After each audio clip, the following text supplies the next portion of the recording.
You just have to believe me. I will never put you down. My healing hands and your dedication will give back your confidence crown. Where there is a will, there is a way. Wish you a very happy World's Physiotherapist today. So, now let me start with my video. In this video, I'll be explaining you about who is a physiotherapist, what does it takes to become a physiotherapist, and what is the scope of practice within the reach of a physiotherapist. So, moving ahead, who is a physiotherapist? Physiotherapists are those persons who treat you without the use of medicines, okay, with exercise and electrotherapy followed by manual therapies as well. Now, what does it takes to become a physiotherapist? To become a physiotherapist, you must complete your BPT from a UGC approved university or a college. This course is of 4 years followed by the 6 months of your compulsory internship. In this 4 years. In this 4 years, you study about various subjects like anatomy, physiology, pathology, microbiology, biochemistry, surgery, medicines, exercise therapy, electrotherapy, pediatrics, neurology, sports, ortho, cardio, gynae, followed by in the final year biomechanics, and in the final year you study about the PT management of each one of them, like ortho, PT ortho, neuro, PT neuro. So that's what you study, and after that you have your masters, which is again of 2 years. First year, the revision of what you have learned in your during your bachelor's, and in the masters it's basically the thesis. Now, after you have completed your beautiful journey of 4 years in the college, and then you go for your internship. So internship is the time where you learn how to manage patient individually. Patient handling is the thing which you learn the most. And then after, you are eligible to open up your own setup and start practicing. Now, what is the scope of practice in the reach of a physiotherapist? Physiotherapists do wonders in every field, starting from obstetrics. Obstetrics is where you deal with the pregnant mothers.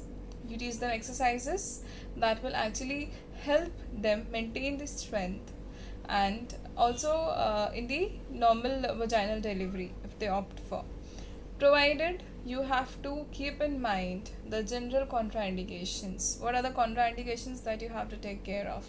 Like, if I give you an example, if a mother comes to me, like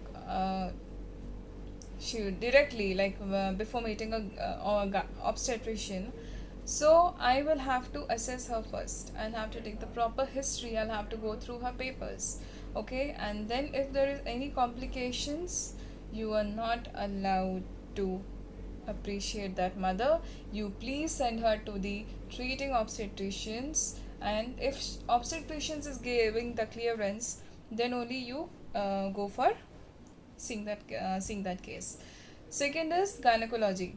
Gynecologists, here you normally deal with the cases like infertility, PCOS, PCOD, then endometriosis, menstrual cramps. All those are the things which you take care of in the gynec field.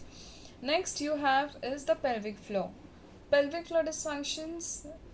Here you deal with the cases like too tight pelvic floor muscles, too weak pelvic floor muscles, hypotonus, urinary incontinence, vaginismus. I'll be making a video in each one of these topics differently, and I'll be explaining you what is this all about, okay?